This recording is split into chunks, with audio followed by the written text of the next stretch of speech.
Hello friends, तो कैसे आप सभी। मैं प्रीति आप सभी का स्वागत करती हूँ आपके अपने यूट्यूब चैनल स्टडी पॉइंट पे। उम्मीद करती होंगी कि आप अपना और अपनी फैमिली का अच्छे से ध्यान रखते होंगे।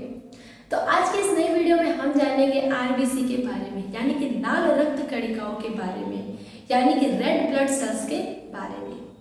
आरबीसी जो आपके पूरे शरीर में है, जो हीमोग्लोबिन कैरी करती है, ठीक है। इसके बारे में छोटी से छोटी और बड़ी से बड़ी बात तो आज की इस वीडियो में हम जान जाएंगे, यानी कि बहुत सारी ऐसी बात जो आप जानते होंगे और बहुत सारी ऐसी भी बात जो आप नहीं जानते होंगे।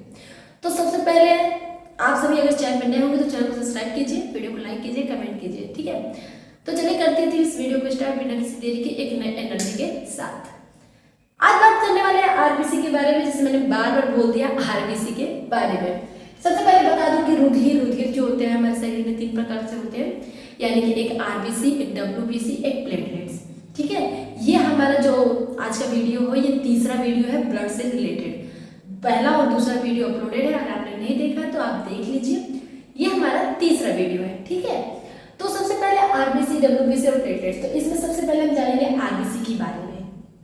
अगर मैं यहीं पे बता दूं आपसे कि जो आरबीसी, डब्ल्यूबीसी और प्लेटलेट्स होता है उनकी मात्रा कितनी होती है शरीर में, तो आरबीसी की मात्रा करोड़ों में होती है, डब्ल्यूबीसी की मात्रा हजारों में होती है और प्लेटलेट्स की मात्रा लाखों में होती है। जी हाँ, आरबीसी हमारे शरीर में करोड़ों मात्रा में पाई जाती है, जबकि जो प्लेटलेट्स होता है वो लाखों मात्रा में, और जो हमारा डब्ल्यूबीसी होती है वो हजारों मात्रा में पाई जाती है। याद कर लेना है आपको। अब शुरू करते हैं कि आरबीसी रेड ब्लड सेल, यानी कि रुधिर, लाल रक्त कणिकाएं, लाल रक्त कणिकाओं के बारे में आइए देखते हैं।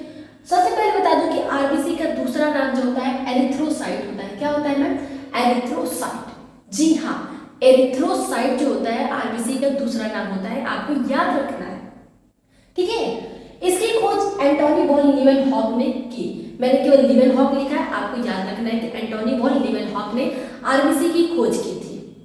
आरबीसी का मैम निर्माण होता कहाँ पे है, कहाँ पे आरबीसी बनता है? तो आरबीसी का निर्माण अस्थि मज्जा में, यानी कि जो आपकी रीढ़ की हड्डी है ना, बैकबोन, उसी में अस्थि मज्जा में होता है आरबीसी का निर्माण। आ रहा है कि नहीं समझ में? आपको आज बहुत कुछ सीखने को मिलेगा। अब बात करती हूँ कि मैम आरबीसी का निर्माण भ्रूण अवस्था में कहाँ होता है। भ्रूण अवस्था यानी कि जब हम अपने माँ के यूटेरस में थे उस समय आरबीसी का निर्माण दोस्तों होता है हमारे यकृत में, लीवर में। याद रखना है कि जब हम भ्रूण अवस्था में थे उस समय आरबीसी का निर्माण कहाँ पे होता? तो उस समय आरबीसी का निर्माण हमारे लीवर में हुआ था।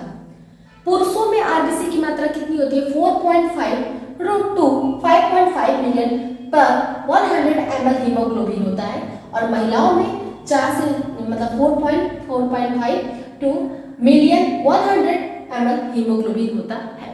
याद रखना है आपको, पुरुषों में कितना मिलियन हीमोग्लोबिन होता है, कितने हीमोग्लोबिन में, और आरबीसी की मात्रा।